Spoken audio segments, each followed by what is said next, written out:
Recording in progress. All right, Mr. Chair, we are recording. All right. Good evening, and I'd like to call this meeting to order of the June 2nd, 2022 Corcoran Planning Commission agenda. I'd like to take roll call. Brumman? Here. Landerman? Here. Schulach here. Venda 90? Here. Okay. Commissioner Chair Jacobs is not here this evening. Those who would like may join me in the Pledge of Allegiance. I pledge allegiance to the flag of the United States of America and to the republic for which it stands, one nation, under God, indivisible, with liberty and justice for all.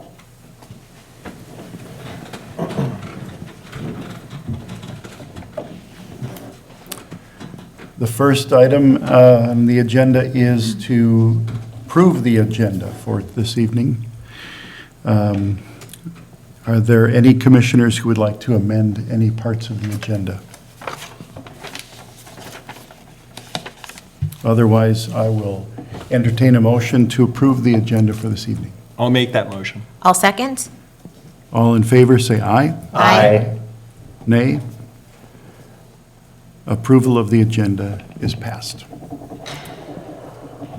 We have time now for the open forum, and that is for anyone interested in speaking on items that are not on the agenda. In-person comments will be taken first.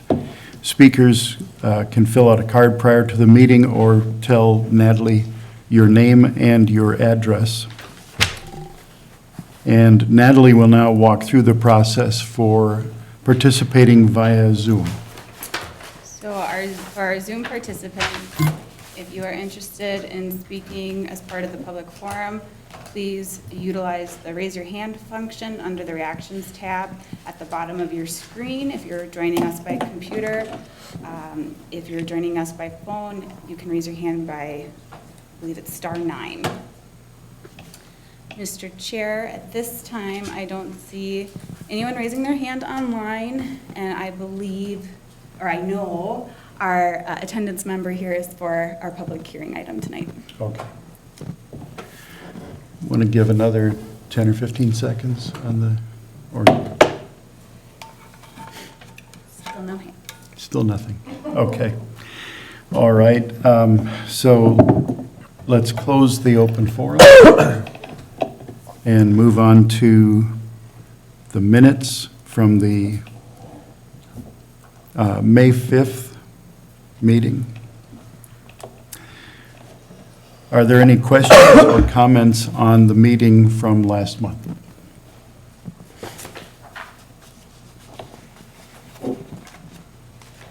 Okay, then I'll entertain a motion to approve the minutes of May 5th. I'll make that motion. I'll second. All in favor? Aye. Against? No. Motion passes.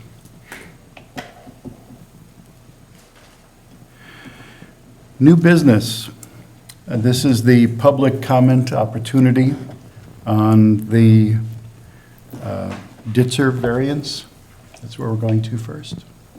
Correct.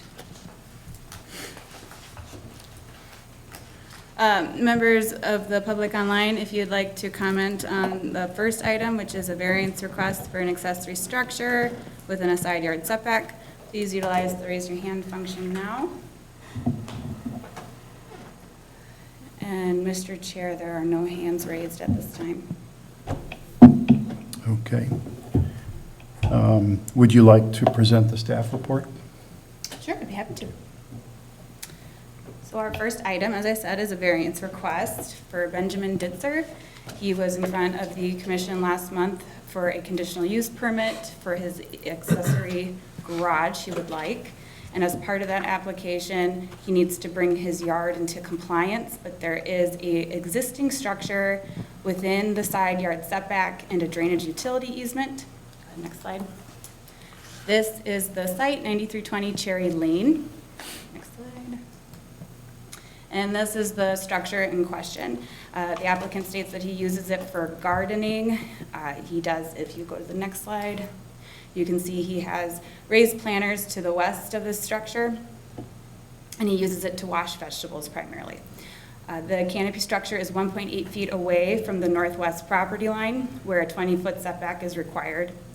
And as I said, it is within a D&U easement. The structure is not visible to the surrounding neighborhood and was installed by a previous landowner.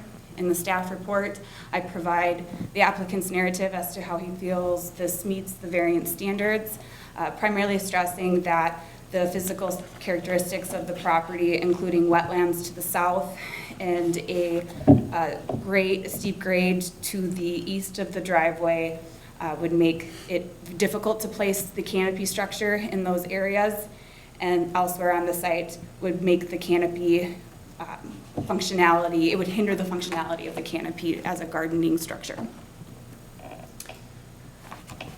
So if the commission finds that the variance standards have been met, there are potential mitigation options to deal with the D&U easement.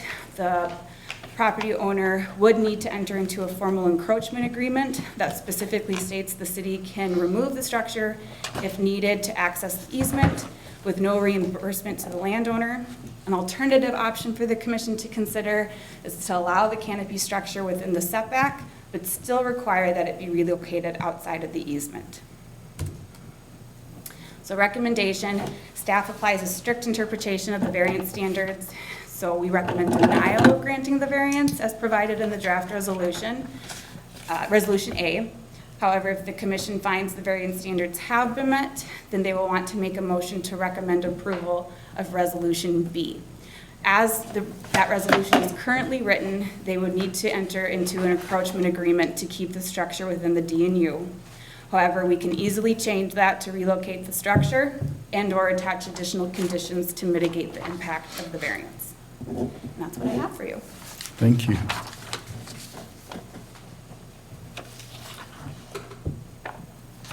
Is there anyone who would like to speak?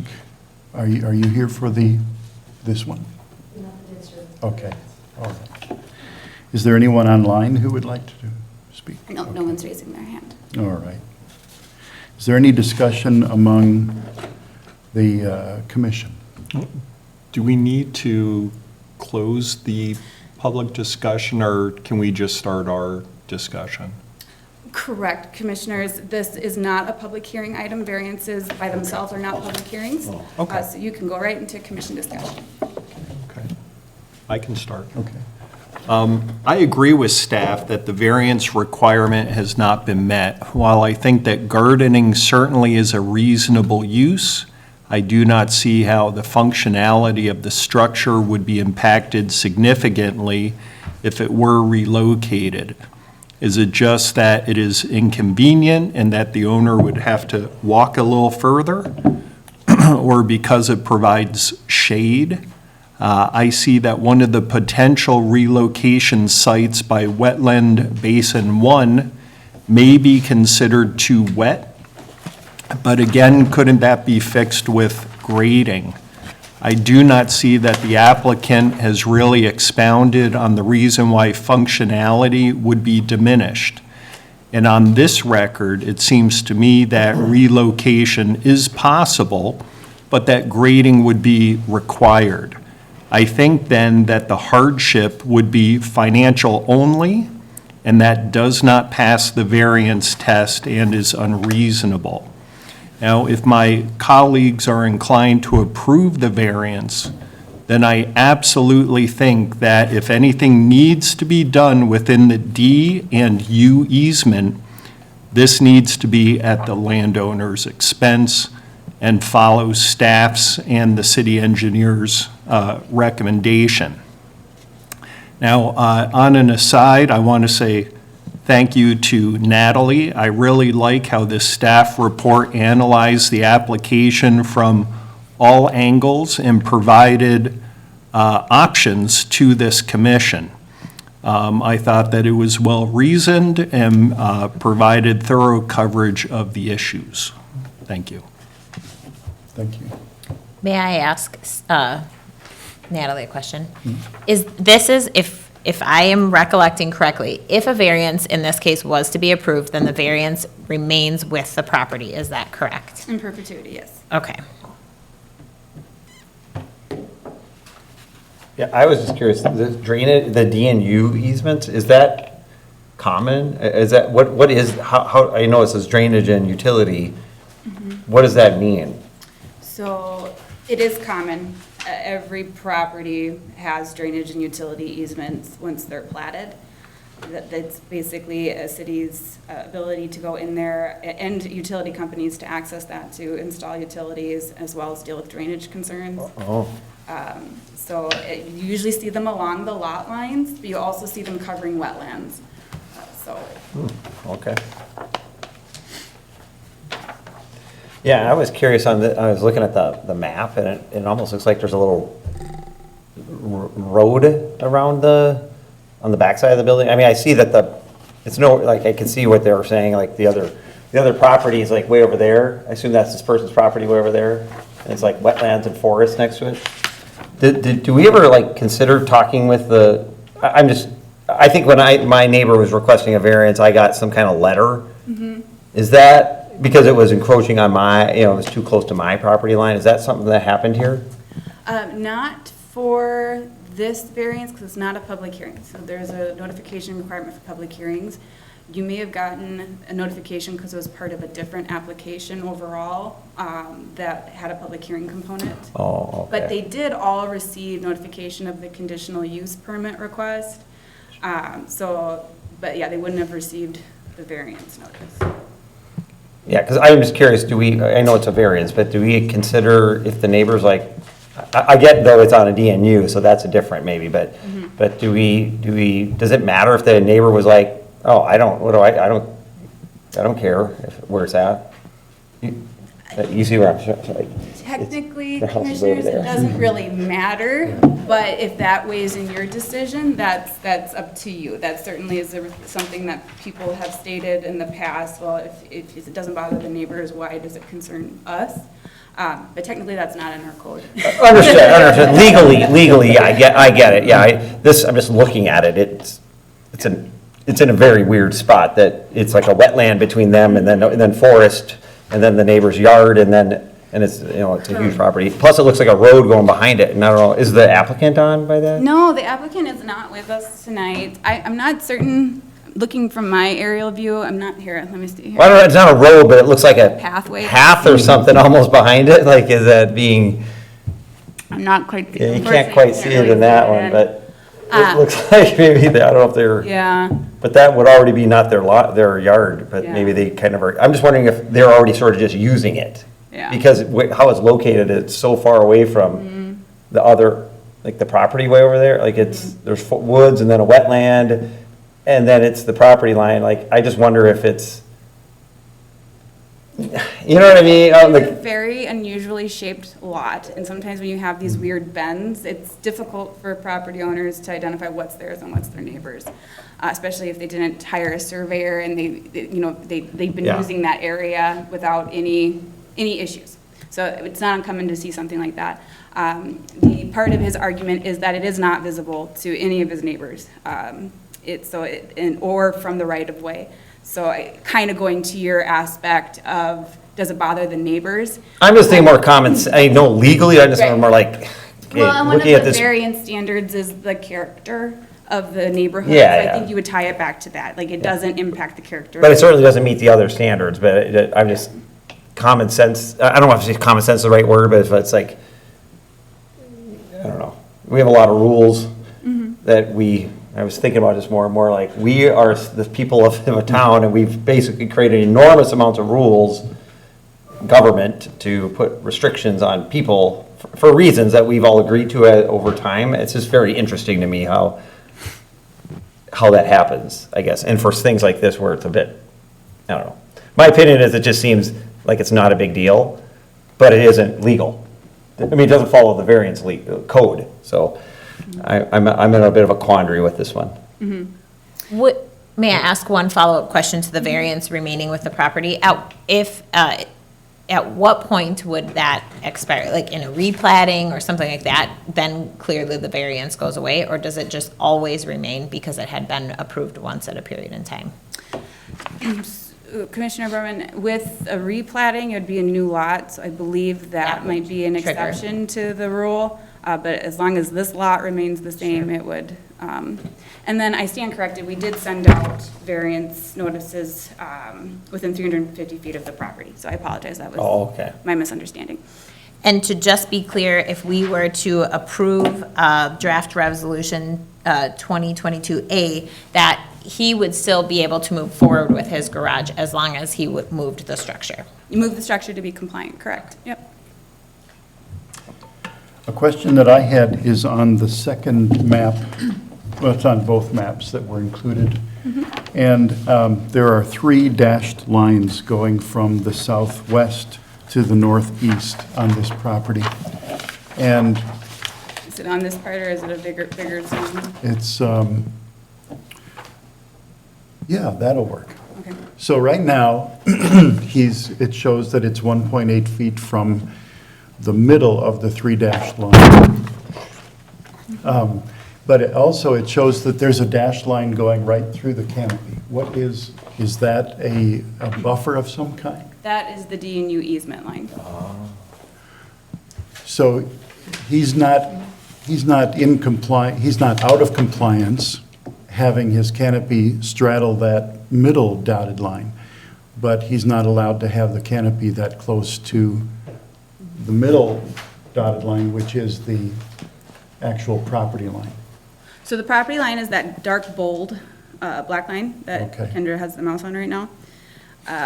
The structure should be 20 feet away from that line, so it is not compliant at all. And then the D&U easement is the first 10 feet of the property Oh, line. okay. So if he were to move the canopy, which would fit on the southwestern part of the planters, and it would be away from the lot line, would he be allowed to move the canopy there, even though it would be partially in the D&U? We could do that theoretically and then have them enter into an encroachment agreement. I think that'd be kind of similar to the other option I identified, allowing them to kind of encroach. I think in that case, they would be able to meet the setback requirement, but yeah, they would still be encroaching in the Right. D&U. But it would be a similar situation, yeah. I'm just trying to keep, where they sort and wash the vegetables close to where the vegetables are, but okay, thank you for that info. Well, in looking at it, I mean, the planters are raised planter beds. At what point is something a structure? If, you know what I'm saying? A raised planter bed is, this high off the ground, is that a structure? Is that a problem? It's too close to the lot, it's across the D&U, all of them? Well, I wouldn't consider a raised planter bed. I'm just, permanent well, what's the definite, I guess what's, I can look that up for you one second. yeah, versus this thing is a, post with a roof on it. If it didn't have a roof on it, then is it a structure? Like a pergola, I mean, I don't know, is that a structure? I don't know what the definition of a structure is. Pergola is a structure, yes. Oh, thank you. Definitions, thank you. So the chicken coop, or the chicken coop's not, maybe that's just the small part. The chicken coop is outside of the 20-foot setback, and it's more than 75 feet away from the neighboring house, so that one's fine.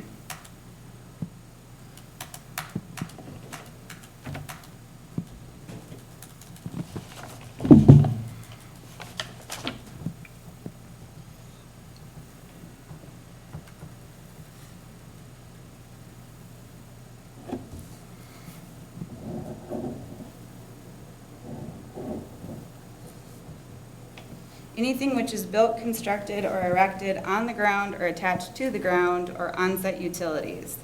An edifice or building of any kind, or any piece of work artificially built up and/or composed of parts joined together in some definite matter, whether temporary or permanent in character. Among other things, structures include but are not limited to buildings, factories, sheds, detached garages, cabins, manufactured homes, gazebos, decks, retaining walls, fences, and swimming pools, It excludes patios and similar at-grade improvements and fences less than 6 feet in height,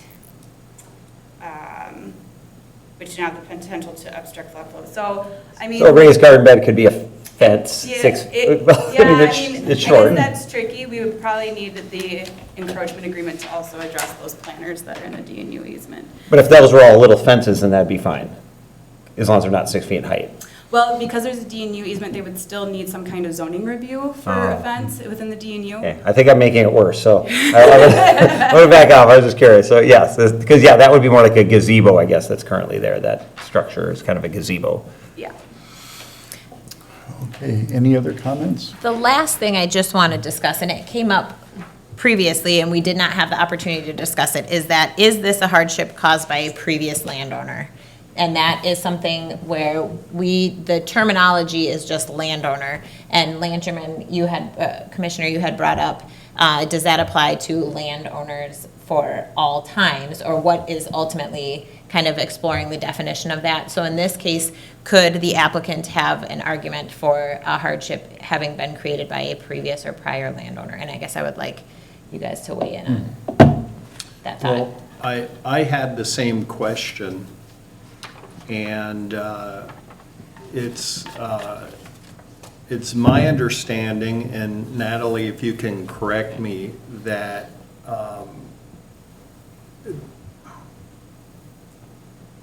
I'm getting old, I'm drawing a blank on the question I had.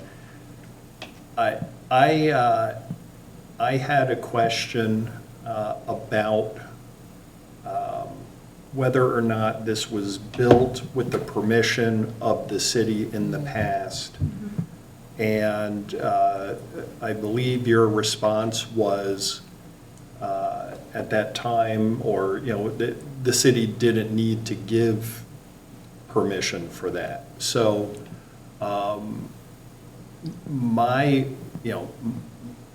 I guess my position on that is, if it wasn't previously given the blessing of the city, then it's an issue created by the landowner, whether it's the past landowner or the current landowner. It's out of code. And it had never been authorized by the city. It had never been given a permit. blessing. Right.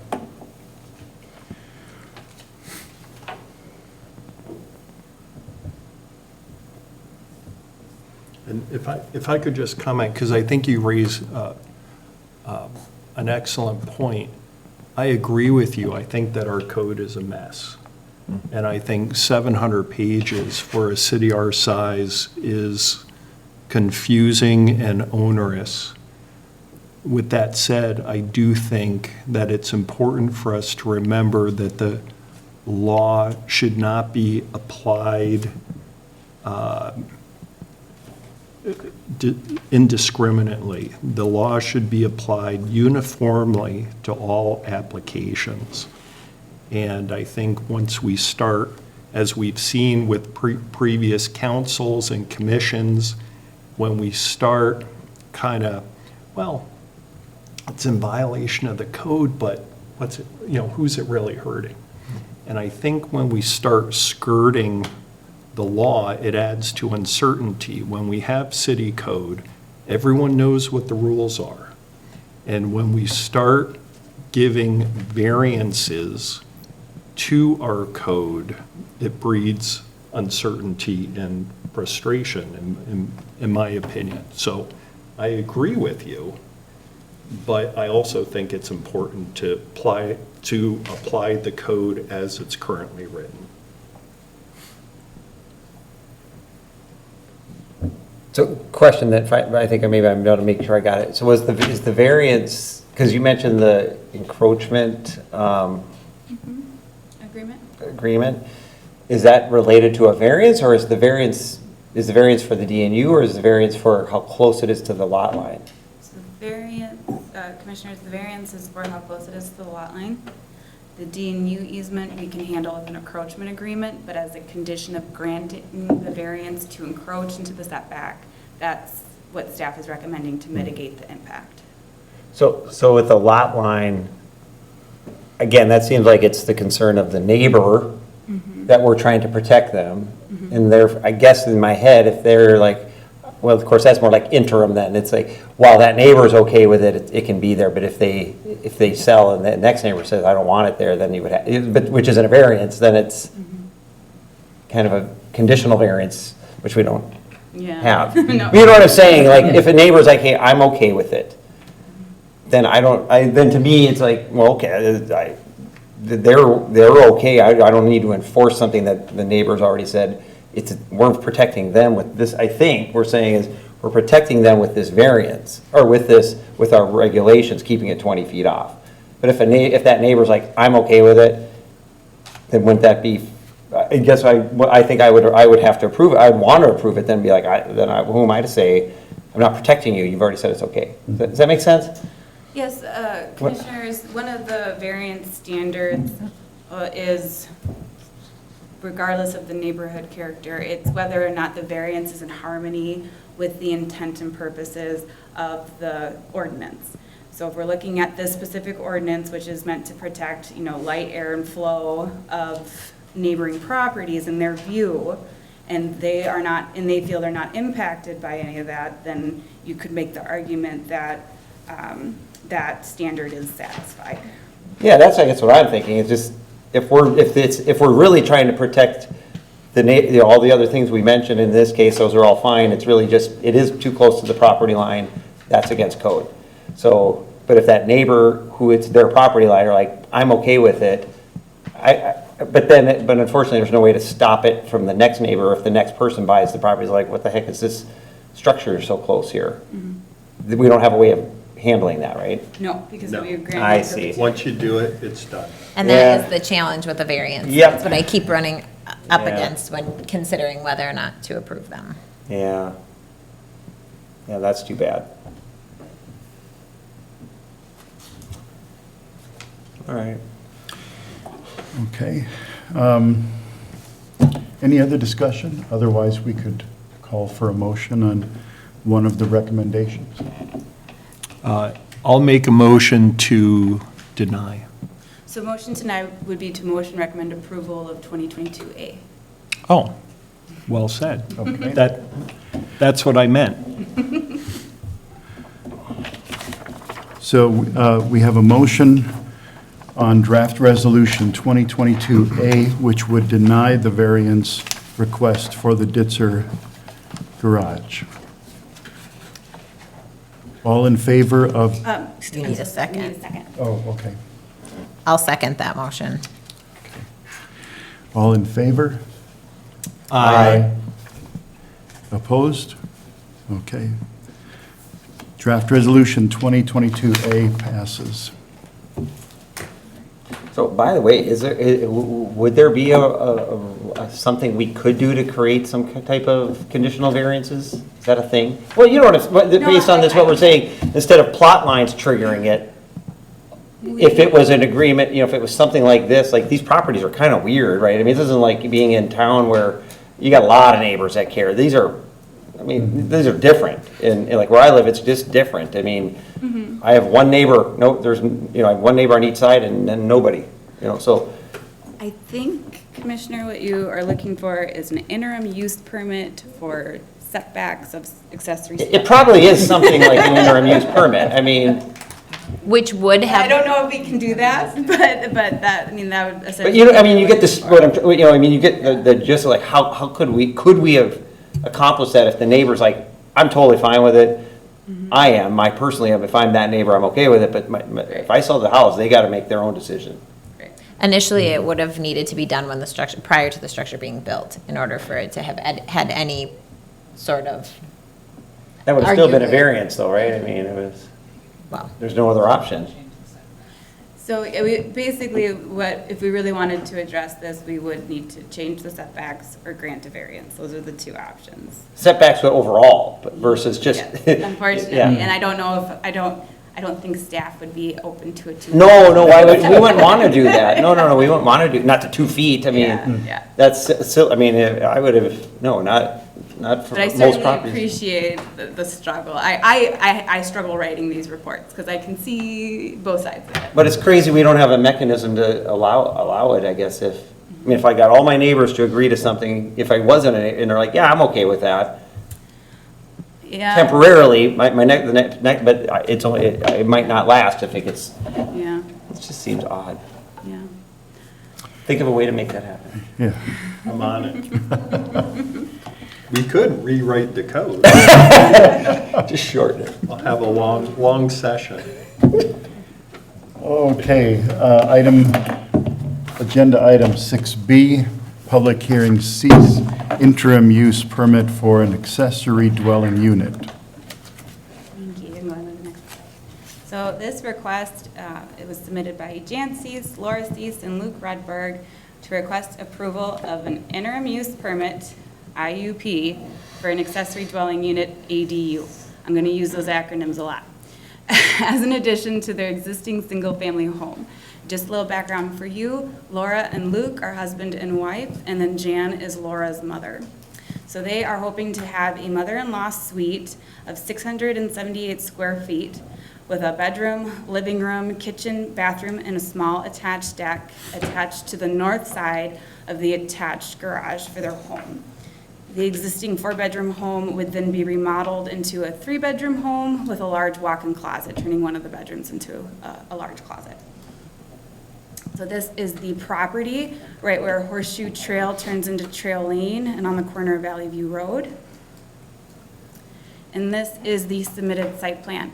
As you can see, it's hard, maybe a little hard to see, but the orange walls indicate the addition, which is again on the north side of the garage. And then the required parking is added to the southeast side of their driveway. And I also want to point out the mound septic system, which does limit where they place the ADU. And that's the green lines on the northwest side of the site plan. Next slide. Oh, that's right. And this, yep, this is right. This is the rendering they provided to show that they intend for it to match architecturally in colors and materials as much as possible to the existing structure. So there are 12 standards in the Urban Reserve Zoning District standards identified for ADU interim use permits. Staff finds that standards 1 and 3 through 9 are no doubt satisfied within the proposed plans. Staff believes the proposed ADU meets the intent of the second standard as an attached addition to the existing single-family home.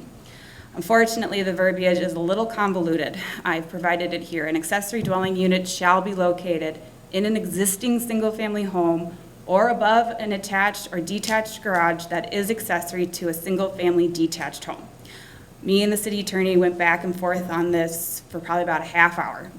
If you stop reading, an accessory dwelling unit shall be located in an existing single-family home, there is no doubt that this would qualify. But then the eventual or above an attached or detached garage seems to indicate that it needs to be above the attached garage as well. So a little bit of room for confusion and interpretation with this standard. So it is recognized that the commission could disagree with staff's finding that the intent of standard 2 is met. And so I believe this will be a point of further discussion for you tonight. So I just wanted to point out that the northwest side does have this septic mound system, which really limits the ability to add the ADU on the northwest side of the house. And if they were to, go ahead and go to the next slide. Unfortunately, if they were to move it to the middle, then they're going to be blocking direct access to the backyard from the primary dwelling. So, and then standards 10 through 12 are addressed through conditions of approval in the draft resolution. Standard 10 requires the ADU to have a separate address, which will be handled with the building permit. Standard 11 requires the IUP to expire if the principal use or ownership changes. And Standard 12 requires administrative review of the IUP every 3 years. So decision making. The Planning Commission has essentially 3 options. They can recommend approval of the ADU IUP as requested by the applicants. They can recommend approval with a condition that the plans be revised for the ADU to either be attached to the primary dwelling portion of the house, above the attached garage, or apply for a variance to allow an ADU attached to an attached garage. Staff does not like the idea of a variance for a temporary use in nature. However, the mound system, I do think, could be a practical difficulty for the applicant. Next slide. An additional option I didn't explore in the staff report, but would meet the letter of the law, is to revise the plans for the ADU to be above a detached garage added to the property. And then the final option would be to recommend denial of the ADU IUP with direction for the applicants to either apply for a variance or a zoning ordinance amendment. So at this time, the Planning Commission should open the floor for the public hearing. The applicant is in the audience with us. This is Jan. Staff recommends approval of the draft resolution approving the IUP based on the current plan submitted by the applicant. Thank you. Thank you. Okay. So it's open for me to make a comment Yes, ma'am. or two. I appreciate being able to speak. Would you? Jan, would you mind going to the mic? Thank you. All right. And go ahead and identify yourself and your address. I'm Jan Cease. The primary residence is where I would be living. And so we've been in Corcoran for 2 months now and have really can't believe how wonderful the neighborhood is and are happy that this is our forever home. The reason I moved up from Albert Lee was to help my husband find better care for memory care. And so I love being able to go 10 minutes to his care facility. It looks like on the map too, it didn't really show the wellhead. That was on the east side of the garage. That really wasn't an option as well. So I think the other things have been covered. It seemed to me there were some questions too about landscaping and mitigation. We want all the trees that we have. So we're very happy with this. We have a lot of plans to do some other flood mitigation, just things so that water's not draining improperly around the house. And I have already worked with a contractor. I don't know when they're going to come for that driveway. But we have wonderful neighbors on the other side that we've discussed the plans a lot. And they're more than enthusiastic about it, so. I don't know that there's anything else. I would love to interact if we need to. Okay. Can I sit down? Oh, yes, go right ahead. Thank you, Mrs. Cease.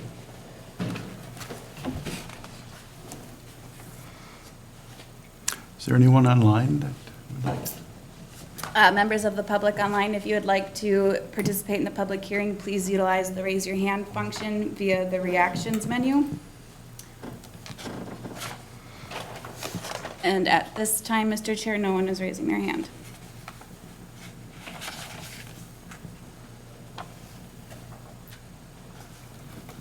Okay. I'll entertain a motion to close the public hearing part. I'll make that motion. I'll second. All in favor, say aye. Aye. Aye. Opposed? Okay. Planning Commission discussion. Who would like to start? Yeah, I'd be happy to. So this is an interim use permit that seems to create a permanent fixture. So what happens if it's not found to be in compliance? What happens when this expires? Are they forced to tear it down? Do they have to remodel? If there is something big that happens, then shouldn't those consequences be listed in the resolution? Commissioners, the idea is, yes, if the ownership changes or the principal use changes, then there would need to be remodeling or demolishing of the ADU, or the new owner would need to come in and apply for the same ADU. That would be an option as well. Or the same IUP, I'm sorry, that would be an option as well. But yeah, if it were to not be granted or if it would not be in compliance, then the IUP is therefore revoked and the structure would not be able to remain. We could definitely make that clear in the resolution. Yeah, I think that that language needs to be in the resolution. Fair enough. But I'd also like to discuss the second condition in the code that provides a guest house can be constructed above a garage or, quote, located in an existing single-family home. I think that the letter of this law is actually very clear, but that it has been previously applied loosely, such as approving a guest house attached to and not above a garage. I agree that the intent of the code was met in that situation and would also be met in this situation. However, I do not like the idea of reading into the code's intent. I'm not a fan of this interpretive method because it not only makes things more complicated than they need to be, and Natalie, from what I could tell, you had to go back and review, you had to go back 17 years for that interpretation. Again, it makes things more complicated than they need to be, but also because we're governed by our code and our laws, not by the intent of the city council some 15 years ago.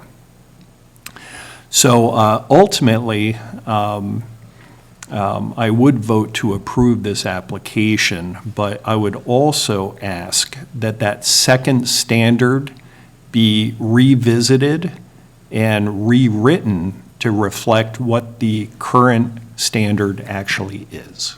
Thank you. Thank you.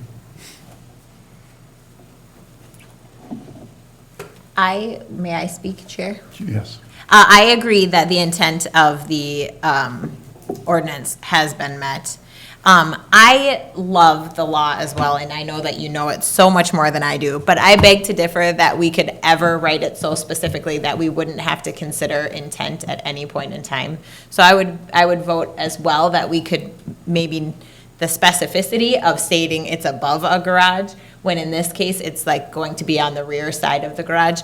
I believe that we could word it better, but I think that we do still kind of have to consider what was the original intent, and in this case, I feel like it's been met. So I would vote to approve.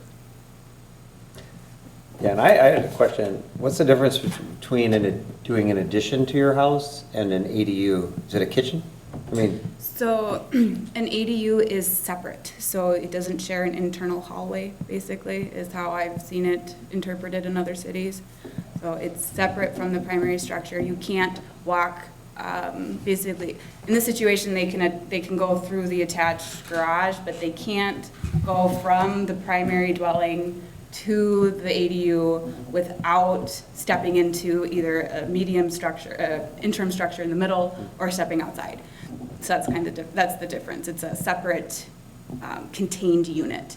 Whereas if you had an internal hallway, like if you had a second kitchen downstairs, and you can access it from the main portion of the house without stepping into another structure or stepping outside, then that's kind of a way to skirt the ADU requirement. so if that was like a sunroom, putting it in the exact same spot, that wouldn't be an ADU? Say that, I'm sorry. If they were building a sunroom there, because that's just a good spot for it, that wouldn't be an ADU? That If it would was the not. exact size, same size, So our exact definition is it needs to include a kitchen. Ah. Its own kitchen and bathroom facilities, so. okay. Yep. Kitchen and bathroom, okay, so, because, yeah, otherwise it's gonna be a studio, oh, yeah, I got it, yeah, so ADU, it means kitchen and a bathroom, so if it was a sunroom with a bathroom, if I really was just doing it as a sunroom with a bathroom back there, just so you could come in, or a pool room or something, then might be ADU, because you kinda, Definitely skirting. I can see where there's a whole bunch of other options, where it's like, Yeah. well, he wasn't intending that, but Yeah. I can now use it for that. Yeah, well, and you might be giving them some remodeling tips if they ever need to take the ADU down. Yeah, and it's now a pool room. Well, it is interesting to me, especially with the two issues that were discussed tonight, is that an interim use permit is applied basically to the applicant. It's tied to the applicant rather than to the property, but a variance is tied to the property and not to the applicant. So it is interesting to consider some of the differences here, because it does seem like this is a far more permanent structure than the canopy that was at the previous, in the previous issue. And yet this has an expiration date, ideally, or I mean, in theory, Yeah. for its use. I believe the reason why you're seeing it as an IUP and not a conditional use permit, which would grant much more permanence to it. Okay. Is we don't have a rental ordinance in the city. Okay. And the idea is they want to keep the property owner living in at least the ADU Part of or it. the primary structure. So to be able to control that, it needs to have a sunset clause. Okay. Yeah, so, and now thinking of this other rule we were struggling on, if they were like, nope, we're not gonna put a kitchen in yet, then we're just doing an addition to the house, that would be fine. And now it's part of the house, and then they could make it an ADU, and now it would be back to the letter of the law, it's built in the house. I'm just saying, they could very easily, in this case, they could easily get there, even if it was a two-step process, so it seems dumb to do that. Anyway, I agree with supporting this, so it's a lot of weird stuff. So we don't have to take the kitchen out and make it an art studio. Yes, where you probably want a sink anyway, because it's a sink, but no stove. There you go. Yeah. It's not a kitchen. You know, you could just buy a great big boat and park it in the driveway, right? Right? Kitchen Or an RV. and bathroom and cupboards and closet, right? Yeah, big RV right there. I'm just trying to help with other options. Maybe we could allow for the bathroom, but once every day, someone would check to see if there's a hot plate being used. Something. All right, any other questions or comments? Okay. Then I will entertain a motion to recommend the approval of the draft resolution approving the IUP for an ADU via ABM and ABC request at 6516 Valley View Road. And I'll make that motion I should to probably approve. make that motion. I should There you go. make that without my comedy routine. I will entertain a motion to recommend the approval of the draft resolution approving the IUP for an ADU request at 6516 Valley View Road. I'll make that motion to approve. I'll second. All third. All in favor, say aye. Aye. I Okay. didn't bring any champagne tonight, but I guess I have to wait until the city council meeting. That's true. Those guys are tough. We'll stop by. Yeah, chocolate chip cookies. I would maybe hold the champagne until they break ground. We That might be a little while. aren't that tough. All right. Thank you very much for being here. Okay, item 7, reports and information, planning project update. So we usually, we just open the floor for questions if there's any questions on the planning project, the update list. I have a question. Sure.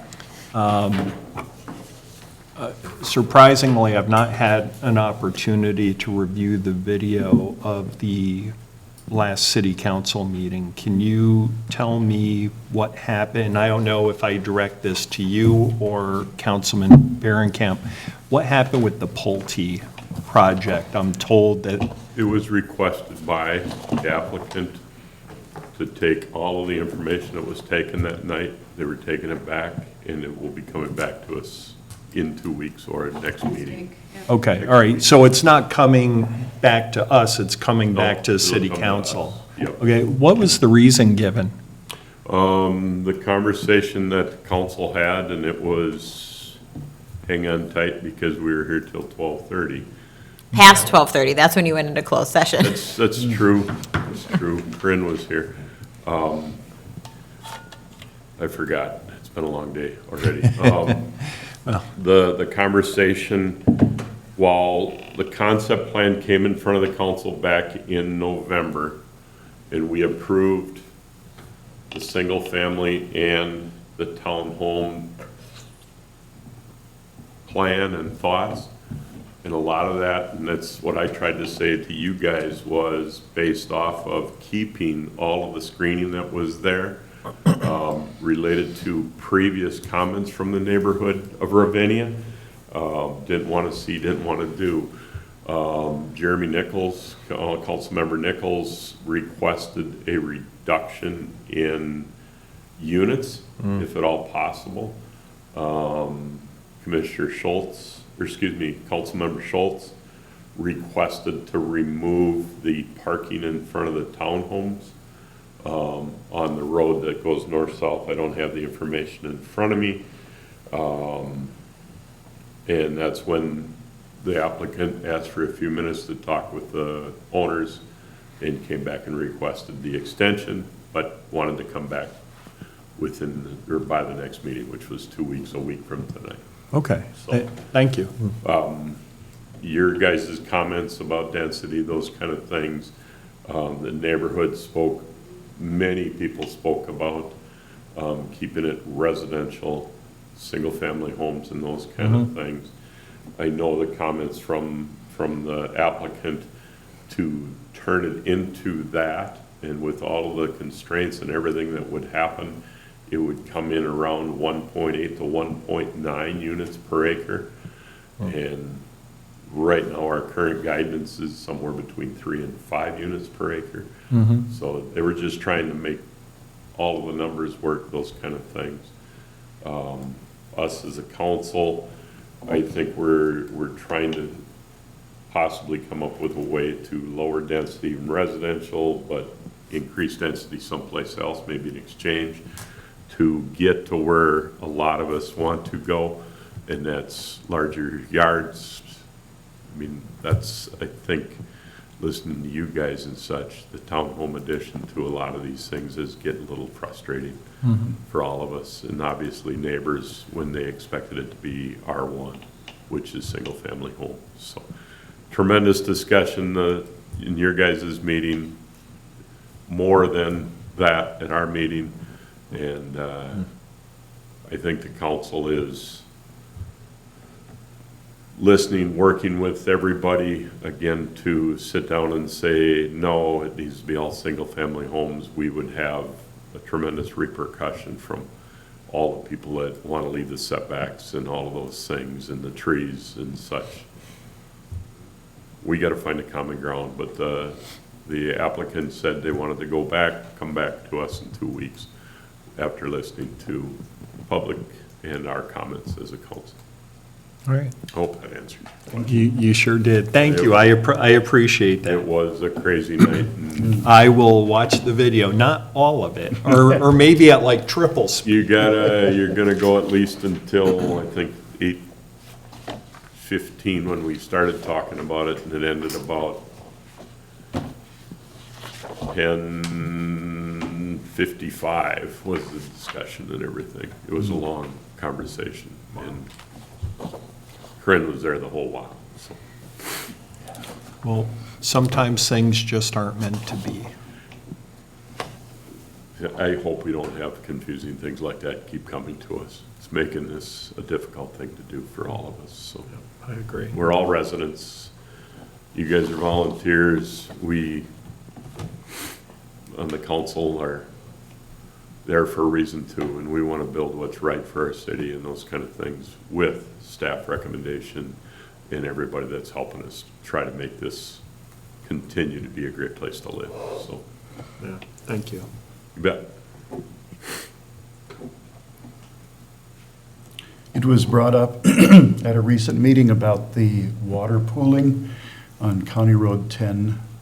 Yep, that was me, talking about the stuff in front of Bob's property, those kind of things. And now today I see that they're, or in the last day or so, it looks like they're doing some culvert work or? Yep, the way Andrew was understood and the way Kevin explained it to us as a council, and obviously me, was that'll all be part of the right in, right out into that neighborhood, into Rush Creek, and that will all be resolved soon. My biggest concern was that pond paper, and it's a collection for Tyvek and everything else that blows into it. And my understanding was I thought everything needed to drain, stay on the property it was at. But again, Kevin's explanation of adding culverts in a right turn, left turn, or right in, right out lane added by the county, that'll all get resolved and taken care of. Significant amount of landscaping still has to be done on the backside of those townhomes, but that was another discussion that went long. With Rush Creek coming and asking for a couple of side yard changes and those kind of things, and I think our frustration came out pretty well about, we built a couple, or they built a couple of townhomes, Kendra or Natalie, you can correct me if I'm wrong, within, they're supposed to be 20 feet apart, 10-foot side yards, and they're 18 point some feet apart. So they're asking for forgiveness after the fact, which I'm not a fan of, but I think we did the right thing as far as the recommendations, and that'll come back. I believe it's coming back again, isn't it? No, you denied the request, so they will shrink the building. They will shrink that building. It was a long night. Wow. I'm glad we've got these guys. But you Wow. did allow for the existing structures to stay Yeah. without being, so. The ones Right. that Kind have of been was a built. compromise. But also because the permits had been issued by the city Yeah. with those side yard setbacks. So it With was the sort of a smaller middle ground. setback? Yeah. Correct. Our, Why would that have? the underlying zoning district has less of a strict, only a 15-foot setback. So, Separation. yeah, so there's actually a stricter standard applied to the PUD. And it was something that the applicant they failed to address when they came in for, Building permit. yeah, well, yes, or not even that, but like when they came in for the approvals, I thought, for the final approvals. Do you want to get in? So anyways, there is history to it, but they're essentially when the building official was looking at the permits, they compared it to the underlying zoning district and they, oh, if that's 15 and this is 18, then it meets it, and didn't look, unfortunately, at the resolution for the PUD itself. So it's something that we've corrected in our processes, but it's just one of those things that you don't know you're doing it wrong until it happens, so. So, I'm sorry, who overlooked that? Was it someone from the city or someone outside of the city? I believe our construction services specialist, who is staff, Is was the one. staff? Yeah, Okay. I believe so. I don't want to speak out of turn, but Sure. he and the building official issue the building permit, so I believe it was a joint effort, and our building official is contracted, so. So staff and consulting effort. Do we get a refund? No. So we still have to pay this person? It just was a human error, so yes, the reality is it's been addressed. It was, again, a compromised approach on the council's part, and then going forward, they are going to be shrinking their buildings, so. Thank you.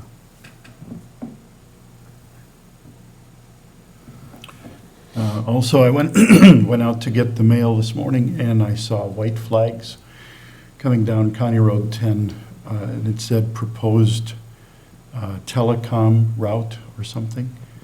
I don't know if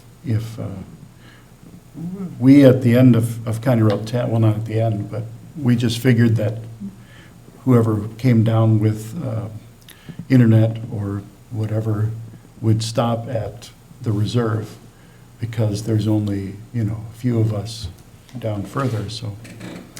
I haven't heard anything about that, That's interesting. Jim. Okay. I know we're trying as the council to try and get citywide internet and those kind of things, but I thought everything was added along 10, and we're still waiting for that to get repaved. That was supposed to happen 2 years ago. But Wow. I've called the county a couple of times and asked when, and they keep saying soon. So again, the current state of everything, those kind of things, they replaced all the culverts, they did everything. County Road 10 will be repaved some point, just don't know when, but it's interesting to see that. Did that have CenturyLink or Did- AECom on that? or No, anything? no branding, but they did spray paint on the road in white to match the flags. I would just like anything better than, you know, we've got a coat hanger with tinfoil to get Wi-Fi at times. You and me, man, It's, and all about all it. right, thank you, sir. Ready for the council report, or was that it? All right, what else do you guys have? Again, it was, you can look at the notes. The notes are unbelievable as far as everything that we talked about with the city council and stuff. You guys have specifics. I know a big thing was that northeast concept plan and stuff, and I don't want to turn something up, but it's extremely hard to explain to everybody. It's just a concept.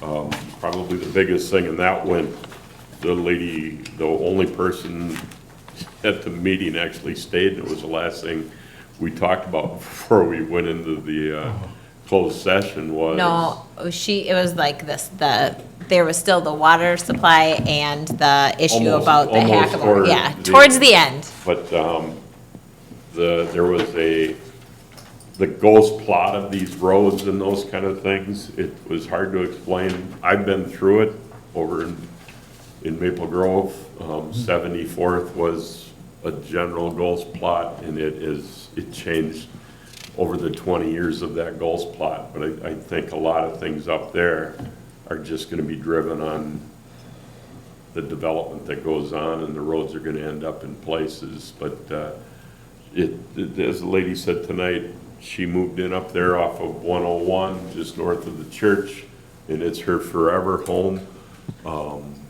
Something might change down the road, as it did with my forever home in Maple Grove. So, just tremendous amount of speculation and those kind of things. I know it was a plan and set up a long time ago that we need to do something. We listened to the community and the neighbors and everybody up there and landowners and such, and our staff came up with a concept. Whether or not it follows it to a T, that's a whole nother thing, as we've all seen and experienced. So, I can't think of anything else from the last meeting till we met tonight.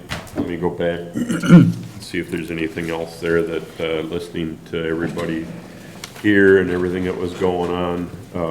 Any big change on that, kind of the Northeast District Plan? That's what he was just talking about. That's what I was Electric just talking vehicle. about, I was the probably reading. concept and those kind of things. Not a whole lot of changes, kind of some small little things that we all talked about, and your input, your guys' input was huge that night.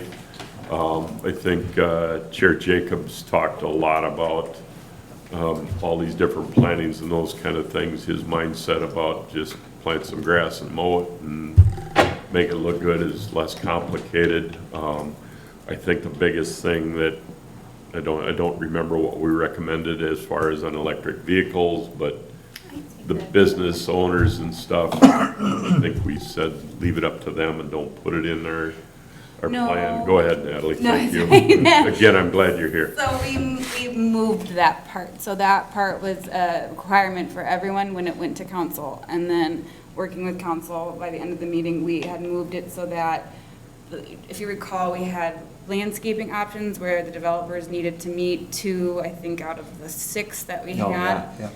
So we changed landscape options to resiliency options.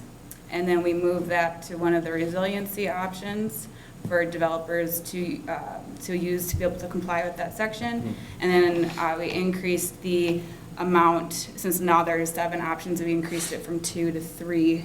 They have to choose 3 of those resiliency strategies for their development going in. So that's how we kind of did it. Ton of input from you guys, ton of input from the neighbors up there and such, but again, it's a concept. And things are gonna change down the road, so a good start. Thank you, sir. All right. Other business, planning packet timeline? Yes, so at the last meeting, the planning packet timeline was brought up after a lengthy packet and a request to have preview packets or having the packet finalized 2 weeks in advance. After discussing this at length with our city administrator and our staff, we do not have the staff, equipment, or space capacity to process a preview packet or to promise packets will be finalized 2 weeks in advance of the meeting. I can go into the reasons why if you'd like, but I don't want it to make it sound like I'm making all excuses, so let me know if you want me to expand on that. One option as a compromise that we could consider is sending you the applicant narrative and what we believe to be the most relevant plans electronically 2 Fridays before the meeting. However, just keep in mind there are concerns with doing this, mainly being that we're concerned it will ultimately cause confusion, not only for the commission, but as well as members of the public. Oftentimes, we are working with applicants to revise staff-identified issues on their plans. So some or all of these plans could be already outdated by the time the packet is available the very next week with those issues resolved. And at the Planning Commission meeting, we would need to make sure we are only referencing the plans that are in the official packet. Outdated plans would be irrelevant at that point. And I want to make clear, a staff analysis would not be included with this version of the packet and would only be available electronically. Additionally, materials distributed to the commission do need to be made available to the public. So even though we know, we would potentially know we're distributing plans that are going to be outdated, we would have to make sure that those are available to the public on the website as well as at the meeting. So that's by statute. So we're just concerned about the confusion component, but if that is something you would like us to implement, we would need to go through a council approval process, as we do believe there is a budget component, so we'd have to do a little, a small study to figure out what we're talking about in terms of increased costs, as this will increase our administrative workload, and that is being handled by a part-time assistant right now for planning. And then it would add an additional step for the planner who's analyzing the project to make sure that we're compiling plans that make sense to send to you.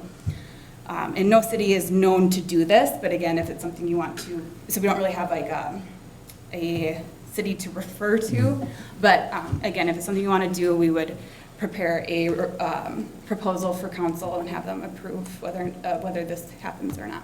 Okay. And thank you for researching that. I think some of my concern is that it's my understanding that the packet for the last city council meeting was over 1,100 pages. Close to 1,100 pages, yes. Okay, and I don't know about everyone else, but I get my packet delivered usually after hours on, on that previous, Friday, I think? Mm-hmm. And I just think that it's unreasonable to expect, whether it's council or this commission, to review that kind of material when at least we're volunteers. And, as far as I know, we all work for a living. So I guess I'm just, I appreciate your willingness to look into some alternatives. For me, I don't need a lot of hand-holding, and I get it. I understand it's a draft and things are going to change. For me, even if it's just, here are the big picture issues, I wouldn't care if I got 2 or 3 sentences for each application, just so that I know what to expect and how much to expect. I think if I got blindsided with a dump truck delivering 1,100 pages to my front door on a Friday, knowing that I have to consume it in less than a week, I would just throw my hands up and I'd skim through it, and that wouldn't do anyone any good. So I don't know that, at least for me, I don't need a lot of material. I understand that things are going to change. I would just want like a big picture, just a Could be like heads the up. agenda with a couple bullets on it, is that what you're saying? Yeah, like, hey, just a heads up, we have this application from Pulte, see attached, right? Like, I'm not asking staff to create, a draft report. I'm fine, even if you just send me the application, so that way I have time to digest that, and then I compare what I've already read to the staff report. Oh, yep, they addressed that concern. Okay, yep, nope, they're putting these conditions on. Okay, I'm good with this application. Even if it's just a heads up for the big picture issues and the volume. You know, I mean, getting an email saying, hey, I'm gonna hit you with 1,100 pages, just knowing that I'm not gonna have a weekend. You know, I don't wanna say that would be nice to know, but it would help me, you know, disappoint my children that I won't be hanging out with them. So if it's just some way to give us a heads up, I know I would appreciate that.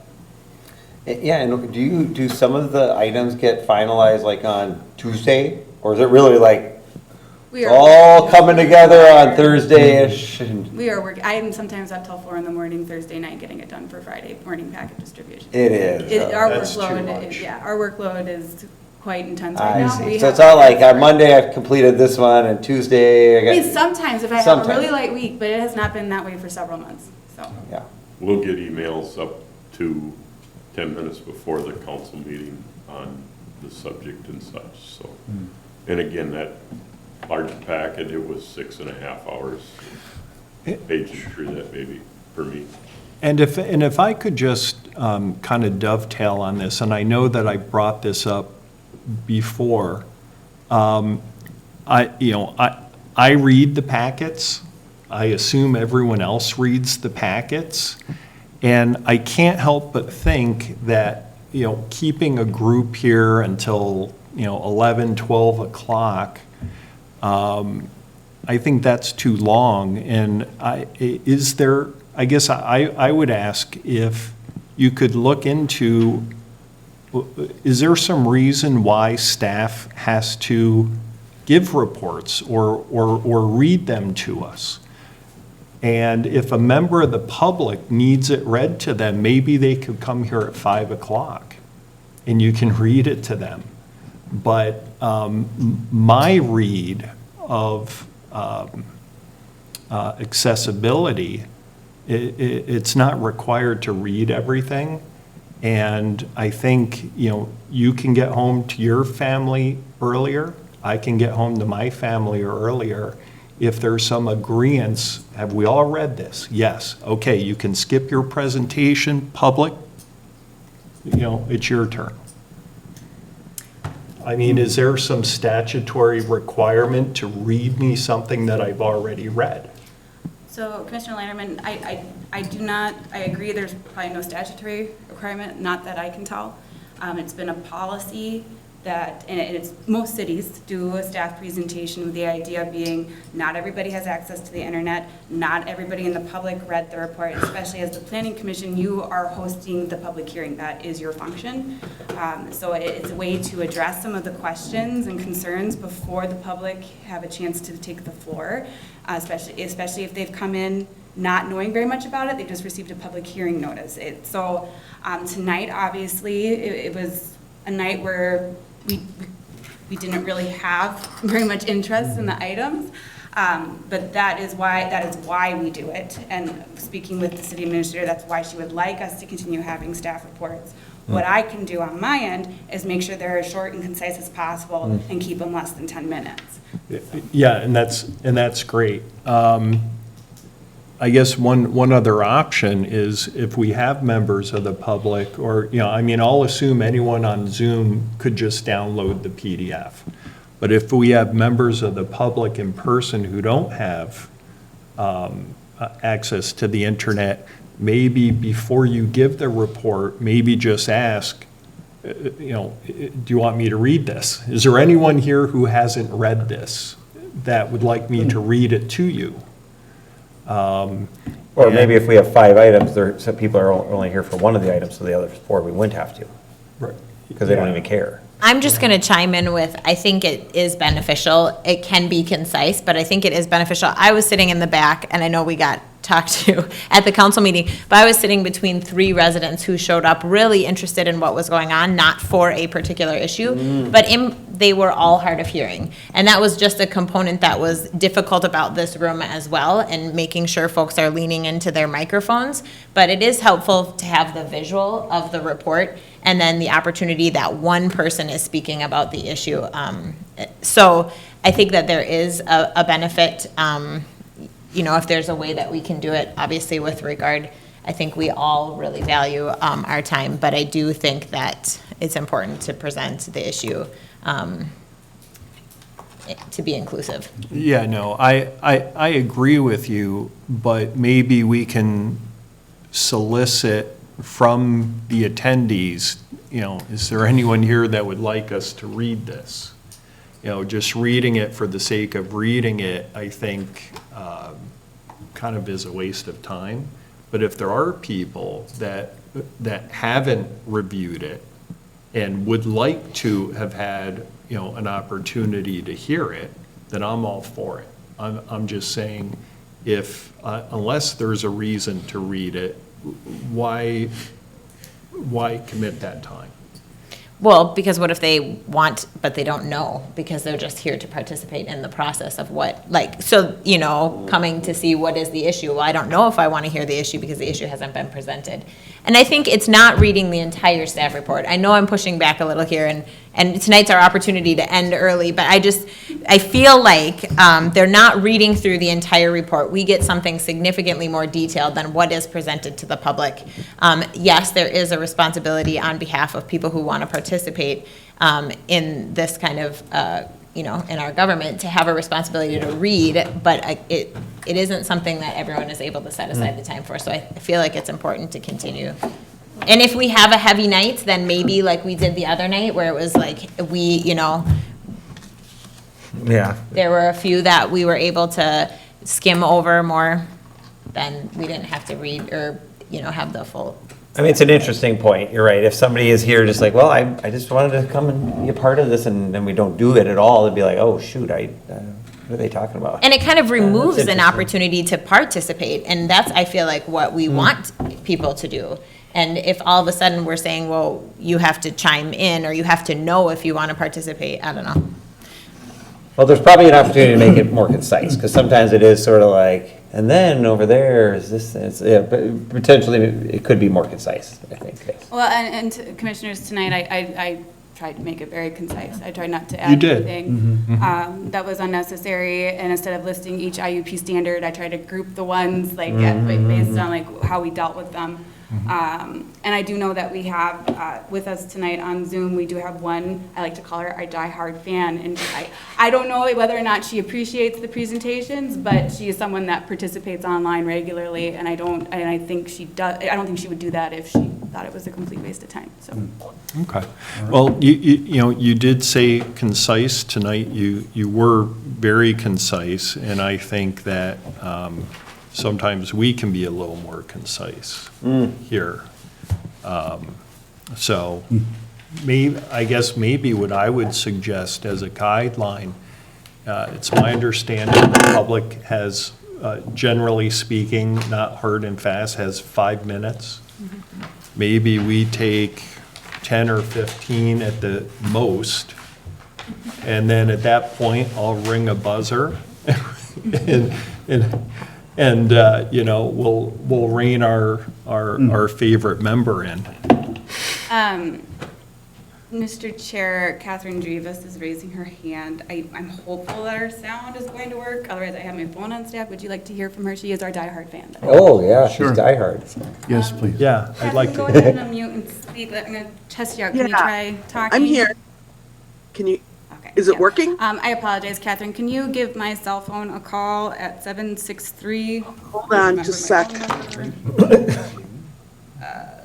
Okay. 763, 763-258-4272. 3258. Again, that's 763-258-4272.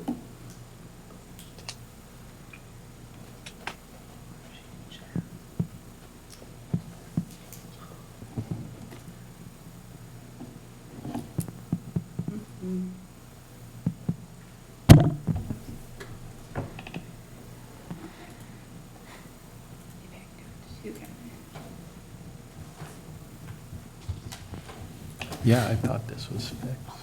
While we're waiting, I was curious, how many houses have been built in the last, or are like, between, say a year or 2 years ago or something like that to, coming up in the next year, like, how many houses are we, anybody know, like, some number like that? In terms of building permits or what's? Yeah, just number of houses like that, I know there's a lot, I just don't know, is it like a couple hundred, five, is it like 1,000, 2,000? Yeah, I don't know that off the top of What's my that? head. Yeah, I don't know. Oh, here's Catherine, 1 second. We can. Oh, you got her, yeah. Hi. Hi, Catherine. So since I am your diehard fan,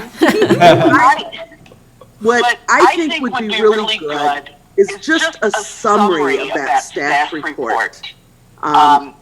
Because what I'm doing as a Zoom, following on Zoom, is I have the full report up in front of me, but I would just like kind of just a summary, like a bullet point kind of thing. It just summarizes it, so it refreshes what I've read as I hear you discuss it. Thank you so much for providing that input. I appreciate it. Thank you. Thank you. Oops, oh no. Sorry.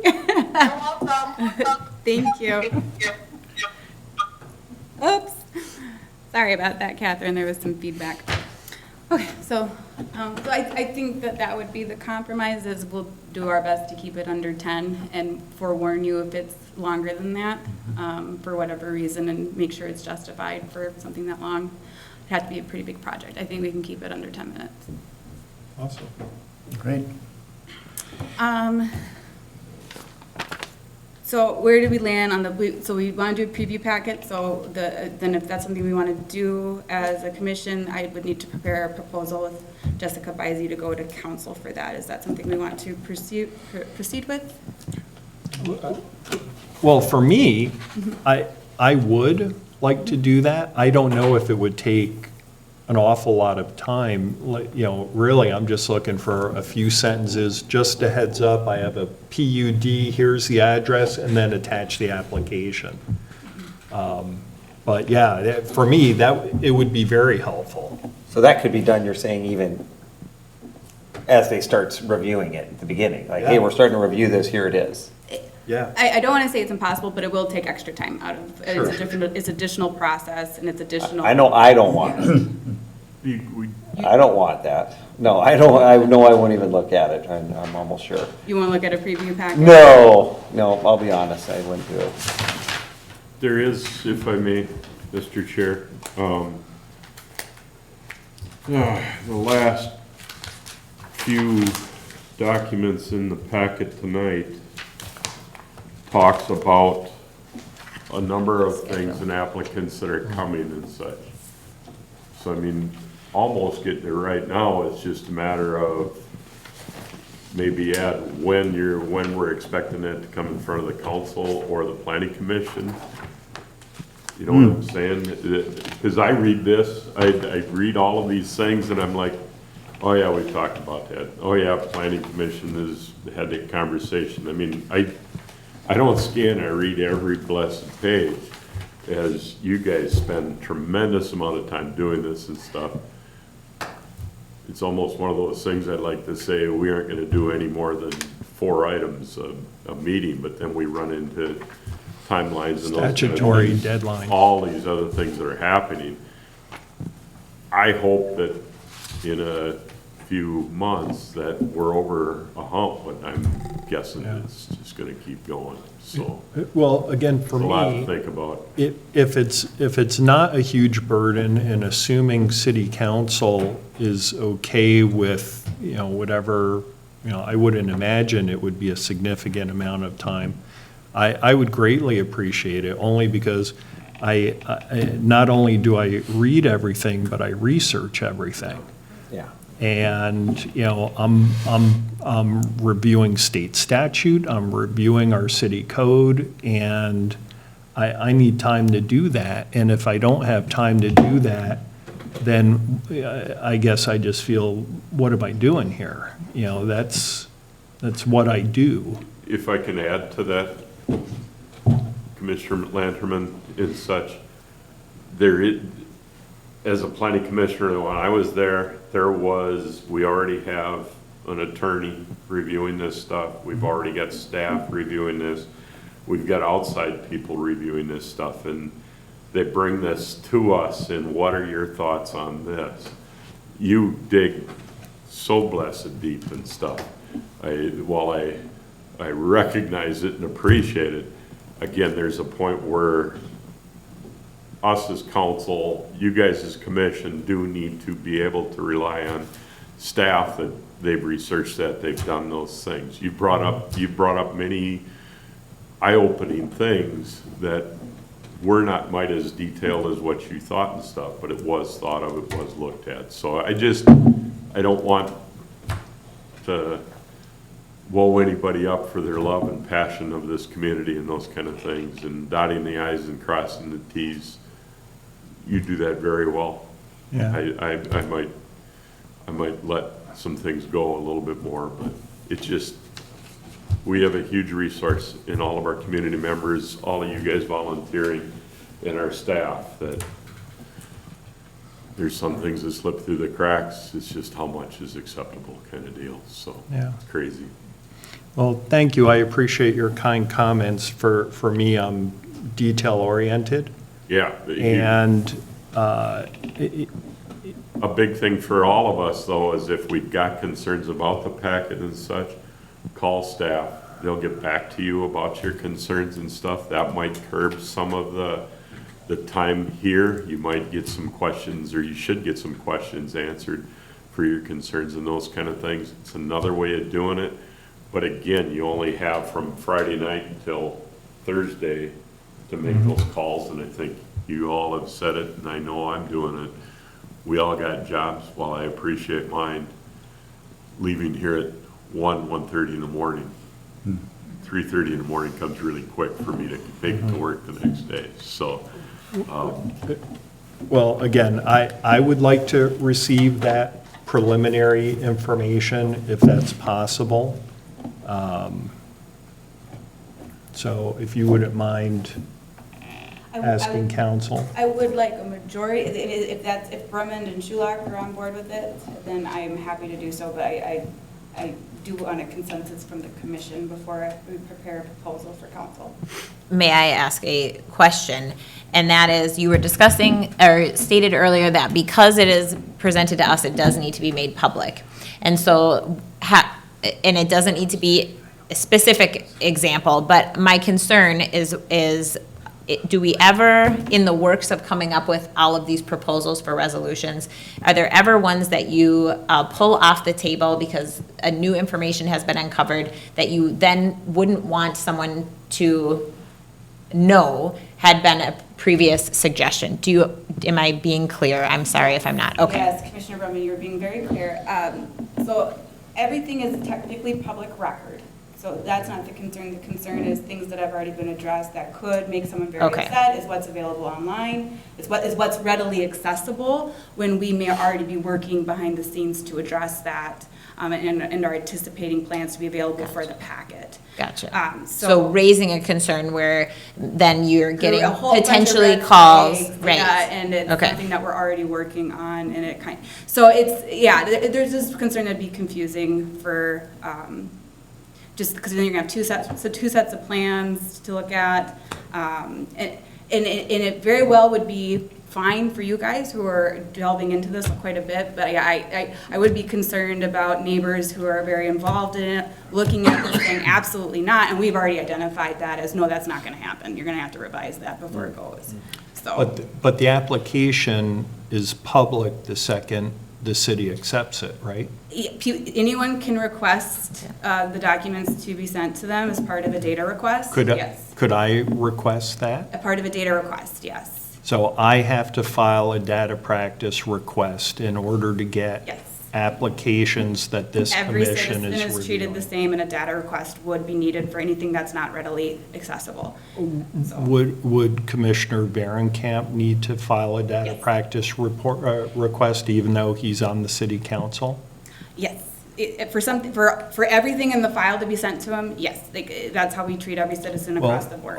I'm not asking for everything in the file, I would just be asking for the application. That's what you're asking for, everything in the file. That's the application. Okay, so even though I'm not asking for your work product, I'm just asking for what the applicant submits. Correct, that's what I'm talking about, and some of Okay. some of that is very, very excessive, because we get sometimes stormwater reports that are hundreds and hundreds of pages, so that's not necessarily something that we can send easily. So there's some work that has to go behind it to get it accessible for you. So all I'm trying to say is there's a data request process that we can prioritize. It's not meant to be a hindrance. You can get this information. It's just there's a process, because we are dealing with requests left and right. And so we have to prioritize and kind of, what's the word? Triage and prioritize. Our packets could be a lot bigger than Oh, what they we're would getting be right now. massive if we include everything in the application. So if at a minimum, instead of getting the application, which of course is how you would start your reading, if it was at least, this thing, something like that. Yeah. Here's what the ones we'll be talking, this thing, right? Where it's basically a little summary of it. These are the ones, here's the agenda, here's that little summary of each one. That would be very little. Correct, but I wouldn't be including, we could do that Yeah, this. reasonably, but we wouldn't be Yeah, that would- including. So you would plans at or least narratives. know, okay. That would be great. We It wouldn't would- be including plans or narratives, so I want to Correct. make sure that's. Yep, just okay. this, yeah, summary. Yeah, that would be great. Here's what we'll be talking about here in a week and a half or whatever, because you're planning for it, you're prepping for it at some point. Yeah. That would be it. Yeah, And then this that would would be be easy, perfect. right? Yeah, we could reasonably. How would it be modified from what we already get at the beginning of the month? So. You know what I mean? like, How would it be for- modified from the one that's in here? For now, for example, the potential July application, it's incomplete right now. I'm trying to see if we can possibly give her some time to get stuff in the next week and get it on next, because we don't have anything else, but that's not on here. That application is not on here okay. yet. So we could reasonably update that as part, because this goes to city council. Right. Their last meeting, so we could very reasonably send this to you as well. Okay. That Friday it goes to city council. I think that would be very doable if we're not talking about plans and narrative and things like that, yes. What about this page 2 weeks before? We could. Just with the subjects of- Potentially do that, yeah. I don't see why we couldn't have the agenda ready. Or a draft agenda. Yeah, A yeah. draft agenda Yeah. without many specifics? Just email, Yeah, I think we could do a draft agenda without it being too much. could of a change, but it's yeah. close enough to. And then a narration down below. So if you see this, Your you're like, packet's gonna be big. That's what, well, Kendra had Or said your that a packet's couple gonna be times. She's little. like, be prepared. And I appreciate that. That is helpful, just to know, like, hey, set aside some extra time that week, right? But I don't necessarily need anything more specific than what we're receiving. If it is helpful to get that heads up a week before, to, and it's easy, then, I can get behind, I can understand a benefit to that, but I don't need anything necessarily specific. Yeah, I'm happy to implement those changes. I don't think that would require too much change to our process. Does that still require you guys to No, go 'cause before? we're preparing a draft Okay. agenda, and we're already preparing the city council report. So if Okay. that's just what you would like to see 2 weeks in advance, I think we can do that. Okay. Awesome, thank you. And then if I could just make one more comment, and maybe I'm getting a little ahead on the agenda. I'm listed as a liaison to the city council meeting on June 23rd. I will, now my schedule is I will be on a plane at the time of the city council meeting, so I will be unable to attend. And I don't know if I'll be able to attend via Zoom Okay. or not. I mean, I can try, but I don't want to commit if I'm not sure I'm going to land and get checked in on time. Well, I appreciate that you're taking Commissioner Jacobs' spot. That's why you're on the 9th, right? That's why you're listed Correct. 2 times. Yeah. Is it possible for us to just remove Commissioner Lanterman from the 23rd and bump everybody up one? Would that Does work that for you, work? Commissioner Shulak? or Jacobs, maybe they did a switch. We're gonna get to Jacobs in a Yep, second. in a here. minute. Oh, okay. I'm just checking on the 23rd. Yes, it would work for me if I moved from the 14th to the 23rd. Okay, Does and that then, work for and then just looking out to the following, Commissioner Vanden 90 year would be. Yeah, I don't see 14. anything, yeah. All right, yeah, we could move everybody up. Well, and thank you, everyone. I appreciate your flexibility in accommodating me on No? that. You're welcome. You're the best. And then quickly before we close, it isn't on our agenda, Chair, but I have been informed that Chair Jacobs has tendered his resignation. He found a property up in, Pequot Lakes. thank you, yes. I'm jealous. Good for him. July, if we have a meeting, there's a chance we might not have anything on the agenda. Like I said, I'm working with the applicant on that. Would be his last meeting. So just want to prepare you for that. That's why he's going to no longer be on the liaison schedule. And then once August, we would have to have a vote for chair and vice chair. So reassigning that. And then, And then council will be looking for applicants. okay, that was my Yep, question. yep. Will council be waiting, or are you, what is your timeline for an applicant? This is the announcement Gotcha. with, this triggers everything else Okay. to start happening. So I'm assuming what'll happen at our next council meeting, we'll accept that letter of Resignation. resignation and the date appropriate, and that's when we'll repost or put out there that we are looking for a replacement planning commissioner and those kind of things. And Okay. I think we've been through it 3 times and such, and we have found some very good folks. It's just a matter of who applies or volunteers for the position going forward. And then I do not want to extend this, I keep saying that, but reading the notes from 2005, I was surprised. Were you at the number of commissioners? Has that changed in the last few years? Yeah, and there used to be an alternate too. Yeah, okay, all right, okay. Wow. Some news. Yeah, big change. All right, so we've covered the commissioner liaison calendar, and we're up to adjournment. I'd like to receive a motion to adjourn tonight's meeting. I'll make that motion. I'll second. All in favor? Aye. Thanks, everyone.